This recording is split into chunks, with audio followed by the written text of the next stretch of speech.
Welcome to your Friday edition of Freightwaves Now. Got some really exciting news updates for you. We've got Cohen with your shippers update, Zack Strickland talking to the brokers. But first, here's Nick Austin with the weather.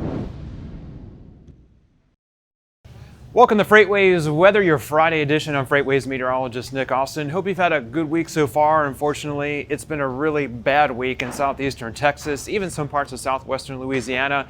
Some spots have gotten up to 40 inches of rainfall almost all week. That's the totals from the remnants of what was, for a few hours, tropical storm Imelda earlier this week. Most of the time it was a tropical depression, but anywhere from 20 to 40 inches of total rainfall. That's in the rain gauges, but it was coming down so hard and fast at times, sometimes at rainfall rates of 2, 3 to even up to 5 inches per hour, and that's what's caused all the flooding. Drainage systems just can't handle that. A lot of streets are still flooded across parts of southeast Texas, from Houston over to Beaumont, down in Galveston. Even though the widespread rain is gone and a lot of the heavy rain is gone, there's still a chance for a couple more inches of rainfall or so in parts of the region today, just from some scattered showers and heavy thunderstorms that might pass through the area. But even though the worst of it is gone as far as the rainfall, still a lot of flooded areas.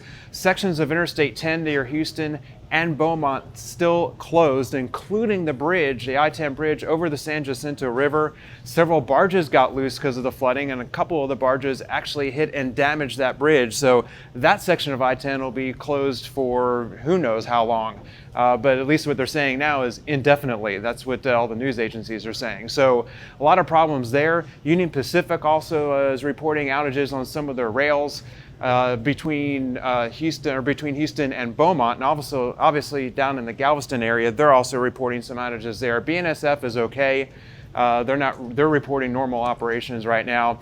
And the two major airports in the Houston area, that's George Bush International and Houston Lobby Airport, both normal operations. Most of the roads also leading to and from those airports are in good shape, at least for now. But a lot of other roads still flooded, a lot of homes and neighborhoods and businesses still flooded as well. So this is going to remain a problem at least for today, possibly even as we head into the weekend. So just not a good idea to go anywhere to the Houston, Beaumont, southeastern Texas area. Some of the heavy rain will be pushing northward towards Shreveport, Texarkana today, but it's not going to be nearly as widespread. And the threat for the flash flooding not nearly as high as it was the last few days across southeast Texas. Next, we're going to go further north up towards the plains. There's a threat for severe storms there today, anywhere from eastern Wyoming over to Rapid City, all the way through the Dakotas, and even into parts of northwestern Minnesota today. So several interstates affected here. There'll be scattered severe storms, a lot of areas of gusty winds, large hail, possibly some isolated tornadoes, and a few spots of flash flooding as well. Last, we're going to talk about some snowfall today. Early season snow that'll be happening across the northern Rockies. This is mainly from around West Yellowstone and northwestern Wyoming up towards the high elevations around Bozeman and southwestern Montana. Lower elevations, interstate travel will be okay, but a lot of the high elevation mountain spots, the secondary roads up in these areas, are going to see heavy snow today, possibly lasting into this evening, and some of the highest amounts might total up to about 8 to 12 inches. That's what you need to know about your weather for your Friday. Have a great day, a wonderful weekend, and be careful out there.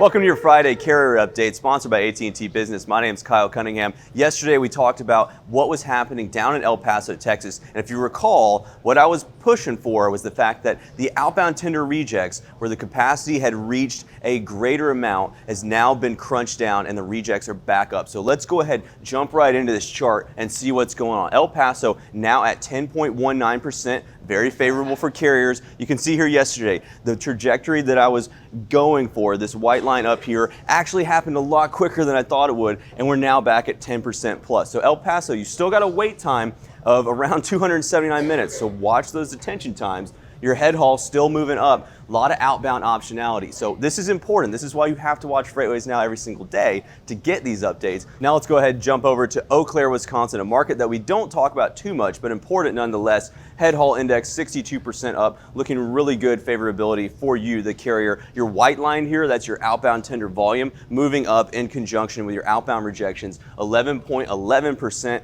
looking real good. Very favorable for you, the carrier. You got capacity up near Wisconsin. Route them over that way. Let's take a look, see what's happening on the next side. Cedar Rapids, Iowa.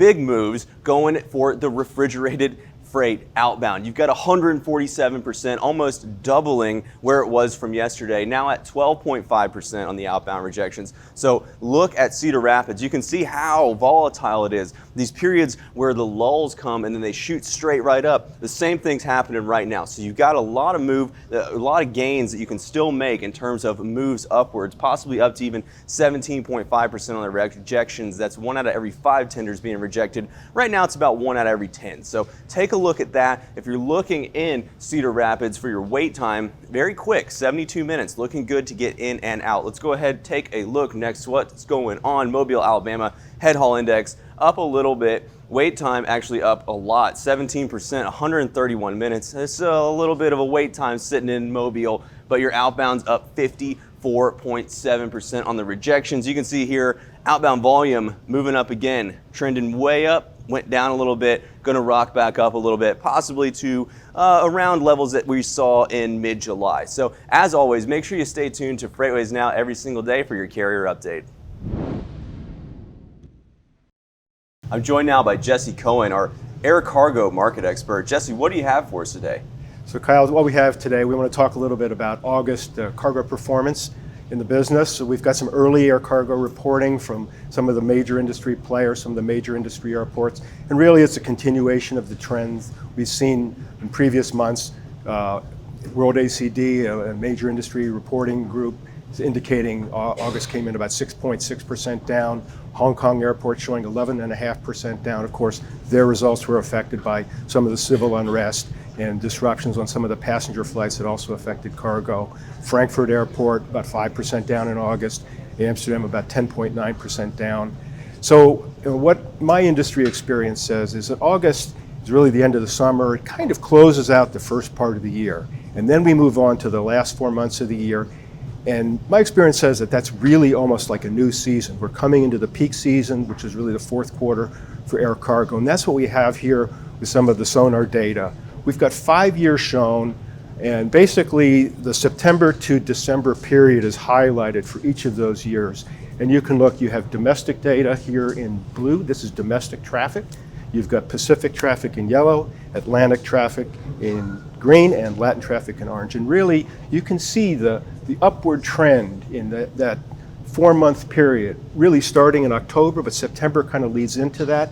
So essentially what you have here is, this is the main shipping period of the year for the air cargo business. You have new product releases, you have the holidays, a lot of shipping for the holidays, you have a big surge in e-commerce, you have end of year pressures to get inventories out. This year we'll have December 15 tariffs that are planned for Chinese products. So it's kind of a new season, so we're going to be watching this very, very closely.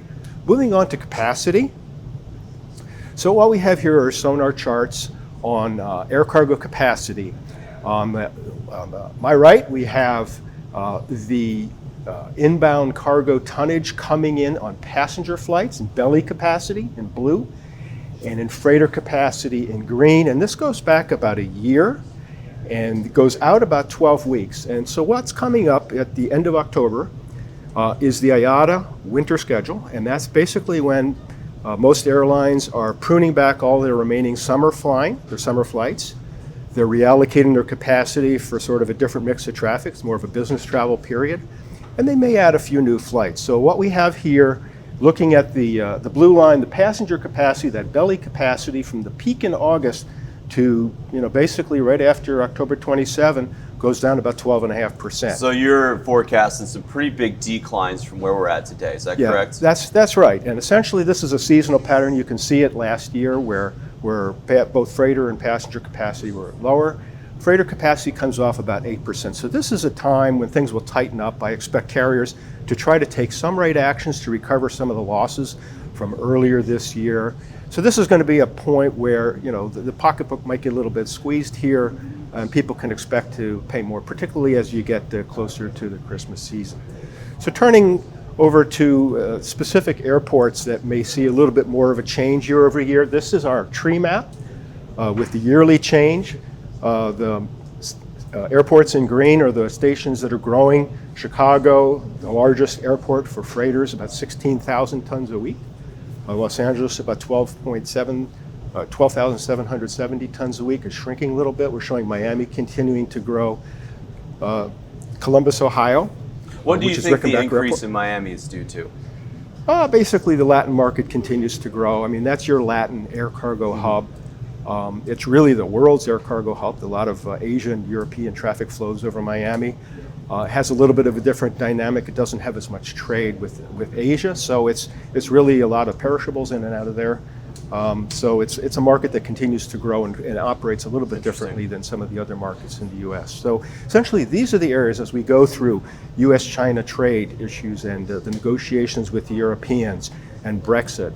You know, it's going to be important. We're going to see more changes, I believe, in schedules, especially freighter schedules, as they try to maintain their profitability in a slower period of time, the slower air cargo. So this is something I think folks like that are serving airlines, air cargo handlers, truckers at airports, they're going to need to keep an eye on as they go forward, because I think we're going to see a more dynamic set of changes as supply chains change going into the future.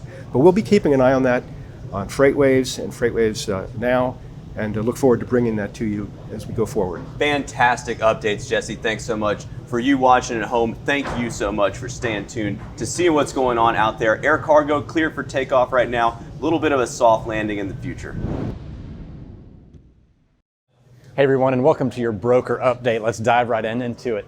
So we've got the outbound tender rejection weekly change map pulled up behind us. So the areas in blue here are the ones that are showing the biggest disruptions this week. You can see clearly that the northern tier of the country has had a lot of problem with capacity. The northwestern harvests are kicking off. Out here in the mountain prairie, it's always pretty volatile. And over here in the Midwest, we had a lot of disruption around Michigan and this area right here, but we also saw increased volumes in Ohio. If we go ahead and knock out the next chart, you can see behind me here, this is our tender rejections for the regions, the 7 regions that you saw there. Up here, you see the Northwest, Midwest, and Mountain Prairie all increasing in rejection rates. That means you're going to see a lot more tightening capacity in those areas. Down here in the southern tier of the country, not so much. What we saw in the next chart, what we saw is really, a mass tightening of about 63% of the markets in the country. A lot of those are in those Midwestern markets and the Northwestern markets, but still, overall, we're seeing capacity really kind of dry up in the country, except for in the southern tier.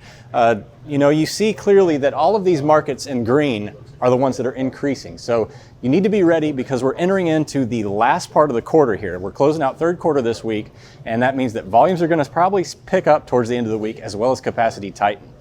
And that'll do it for this week. And everyone, thanks for tuning in. Be sure to hit that subscribe button. Follow us on all our social media outlets, Instagram, Facebook, Twitter, and LinkedIn. And have a great weekend.